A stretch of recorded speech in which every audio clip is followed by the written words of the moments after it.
All right, here's my 2020 Specialized Enduro. I've ridden it as a mullet for about 3 months now.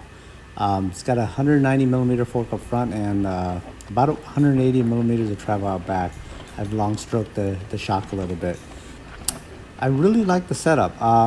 It feels a lot more playful out back. It's more nimble. There is a little bit less traction in the back, but it feels good that way. You're able to swing the rear end around a little bit easier. I do find a little less stability on some fast features and fast turns, but overall the bike is more playful and more fun. Overall, though, I think I prefer the 29er setup. The bike just feels more stable, more grip. The the bike feels like it has a little bit more traction as well.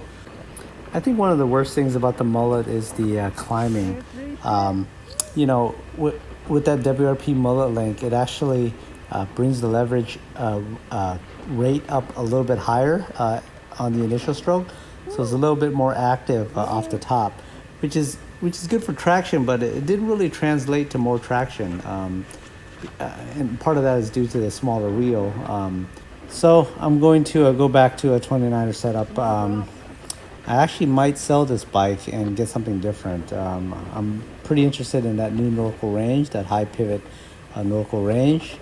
So I'm still a big fan of mullet bikes, particularly on e-bikes where with the weight of the motor, it's easier to have a smaller rear wheel to be able to move the bike around.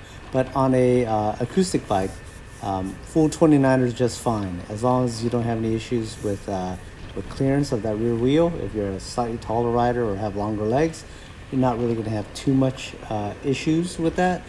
But on an e-bike, definitely mullet. On a acoustic bike, it could go either way. Well, if you have any questions on the mullet setup or the dual crown setup on this bike, let me know and I'll answer you in the comments. Thanks. See ya.